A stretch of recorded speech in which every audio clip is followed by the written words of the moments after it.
Dear students, आज जिस topic के बारे में हम बात करने जा रहे हैं वो है क्लास 10 की एक्सरसाइज नंबर 7.2। तो सबसे पहले जो हम टॉपिक डिस्कस करेंगे वो है जो फॉर्मूला इस एक्सरसाइज के अंदर यूज़ आने वाला है। तो इस एक्सरसाइज के अंदर बेसिकली क्या होगा कि मान लेते हैं कि हमारे पास एक लाइन सेगमेंट दिया होगा, यानी रेखाखंड दिया होगा जिसके 2 पॉइंट दिए होंगे। मान लेते हैं एक पॉइंट ए दिया हुआ है और एक पॉइंट बी दिया हुआ है, और इसके अराउंड एक पॉइंट दिया हुआ है पी जिसके कोऑर्डिनेट हमें दे रखे हैं एक्स कॉमा वाई। अब ये P क्या कर रहा होगा, इस लाइन सेगमेंट ए बी को दो पार्ट में डिवाइड कर रहा होगा जिसके रेशियो यानी अनुपात हमें दे रखे हैं M1 और M2। ठीक है, तो अब हमें क्या करना होगा कि कुछ क्वेश्चन में हमें M1 M2 दिए हुए होंगे तो हमें इस कोऑर्डिनेट के बारे में पता करेंगे, या फिर कुछ क्वेश्चन में ये कोऑर्डिनेट दे रखा होगा तो हमें M1 M2 के बारे में पता करना होगा। तो डेट डिपेंड्स करेगा कि वो क्वेश्चन किस टाइप का है।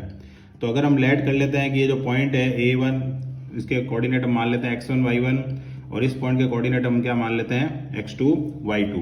तो अगर हमें इस पॉइंट P के कोऑर्डिनेट X और Y के बारे में पता करना है तो हम फॉर्मूला क्या लिखेंगे, X इक्वल टू पहला हम जो स्लोप लेंगे यानी जो रेशियो लेंगे वो होगा हम M1, ठीक है, उसको मल्टीप्लाई करना है X2 से, प्लस दूसरा हमें वैल्यू लेनी है M2, उसको मल्टीप्लाई करना हमें X1 से, और अपॉन में टोटल जो रेशियो यानी अनुपात दे रखा है M1 प्लस M2। तो ये हमारे किसका फॉर्मूला हो जाएगा, इस पॉइंट P के X कोऑर्डिनेट यानी निर्देशांक का फॉर्मूला हो जाएगा।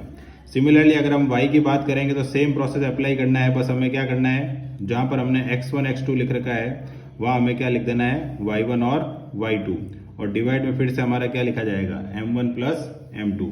तो ये जो फॉर्मूला है ये इस एक्सरसाइज के अंदर सबसे ज्यादा इंपॉर्टेंट रोल प्ले करेगा। अब मान लेते हैं कि अगर कोई लाइन सेगमेंट है उसके अंदर जो रेशियो में दे रखा है M1 और M2 की वैल्यू में दे रखी है 1:1, यानी ये जो पॉइंट P है ये किसी लाइन सेगमेंट ए बी को इक्वल पार्ट में क्या कर रहा है, डिवाइड कर रहा है, जहां पर रेशियो में दे दिया 1:1। तो उस केस में क्या होगा कि M1 और M2 दोनों की वैल्यू हमारे पास क्या हो गई है, 1 हो गई है। अगर इस वैल्यू को अगर हम ऊपर वाले फॉर्मूले में पुट करते हैं तो यहाँ पर M1 और M2 दोनों जगह हम 1 रख देते हैं, तो हमारे पास क्या बचेगा, X1 plus X2 upon 1 plus 1 कितना हो जाएगा, 2। सिमिलरली Y का वैल्यू क्या हो जाएगा, Y1 प्लस Y2 अपॉन 2। तो हम जानते हैं कि जब हमारे पास दो पॉइंट होते हैं, जैसे इसके कोऑर्डिनेट अगर X1 Y1 है और इसके कोऑर्डिनेट अगर X2 Y2 है, और अगर कोई पॉइंट इस लाइन सेगमेंट को दो इक्वल पार्ट में डिवाइड कर रहा है तो एक तरह से वो उसका सेंटर पॉइंट यानी केंद्र बिंदु कहलाएगा। और केंद्र पर जब भी कोई चीज निकाली जाती है तो हम क्या करते हैं, x के कोऑर्डिनेट को ऐड करते हैं divide by number of elements यानी 2। सिमिलरली y के एलिमेंट को ऐड करते हैं divide by number of element यानी 2। तो इस तरह से हम ये देख सकते हैं कि ये जो हमने फॉर्मूला लिखा है ये बेसिकली इसी चीज को बता रहा है कि किसी सेगमेंट को अगर किसी रेशियो में डिवाइड किया जाता है तो उस पॉइंट P के कोऑर्डिनेट हम इजीली डिटरमाइन कर सकते हैं। अब इसी चीज को समझने के लिए हम एक्सरसाइज का क्वेश्चन नंबर जो फर्स्ट है उसको डिस्कस करते हैं। तो हमारे पास क्वेश्चन नंबर क्या दिया हुआ है, first find the coordinate of the point, यानी उस पॉइंट के निर्देशांक ज्ञात करो विच डिवाइड द जॉइन, यानी दो पॉइंट जो जॉइन होने वाले हैं -1,7 और 4,-3, उसको 2:3 यानी 2:3 में डिवाइड कर रहा है। तो सबसे पहले हम एक लाइन ड्रॉ करेंगे, उसके कोऑर्डिनेट मान लेंगे ए और बी, जैसा कि हम जनरली क्या मानते हैं X1 X2 X1 और X2, Y2, लेकिन वो कोऑर्डिनेट हमें क्या दे रखे हैं यहाँ पर -1,7 और 4,-3। हमें उस पॉइंट के कोऑर्डिनेट निकाल रहे हैं जो इस सेगमेंट को दो पार्ट में डिवाइड कर रहा है, और उनके रेशियो में दे रखा है 2:3, यानी एक तरह से M1 की वैल्यू 2 दे रखी है और M2 की वैल्यू में क्या दे रखी है 3, और ये पॉइंट जो P है उसके हमें कोऑर्डिनेट X और Y के बारे में पता करना है। तो इनके इन्फॉर्मेशन के हिसाब से X1 की वैल्यू हमारे पास क्या होगी -1, Y1 की वैल्यू हमारे पास क्या होगी 7, X2 की वैल्यू हमारे पास क्या होगी 4, और Y2 की वैल्यू हमारे पास क्या होगी -3, और M1 M2 हम पहले ही लिख चुके हैं। तो अगर हम फॉर्मूला लिखते हैं जो पॉइंट P के कोऑर्डिनेट का है, X इक्वल टू क्या होगा M1 X2 plus M2 X1 upon M1 plus M2।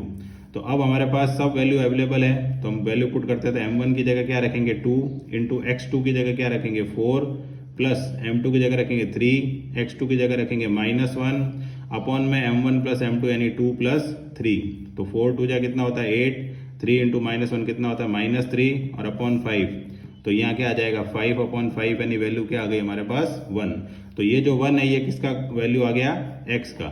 Similarly अगर हम y की बात करेंगे तो y का फॉर्मूला लिखेंगे सबसे पहले m1y2 plus m2y1 upon m1 plus m2। Value put करते हैं, m1 की वैल्यू हमारे पास 2 है, y2 की वैल्यू हमारे पास क्या है देखो -3 है, तो यहाँ -3 लिख देंगे हम, और y1 की वैल्यू हमारे पास क्या है 7 है, तो y2 की जगह हमने क्या रख दिया -3, m2 की जगह हमने रख दिया 3 और y1 की जगह हमने रख दिया 7। अपॉन में क्या हो जाएगा 2 + 3, तो ये कितना हो जाएगा 3 2 6 यानी -6 और ये 7 3 21 यानी 21 और अपॉन में 5, तो यहाँ वैल्यू कितनी आएगी 15/5 यानी आंसर कितना आ जाएगा हमारे पास 3। तो जो पॉइंट P था जो वो 2:3 में उस लाइन को डिवाइड कर रहा था उसके कोऑर्डिनेट क्या आ गया हमारे पास 1,3। तो इस तरह से हम इस पॉइंट के कोऑर्डिनेट को डिटरमाइन कर सकते हैं। Thanks for watching.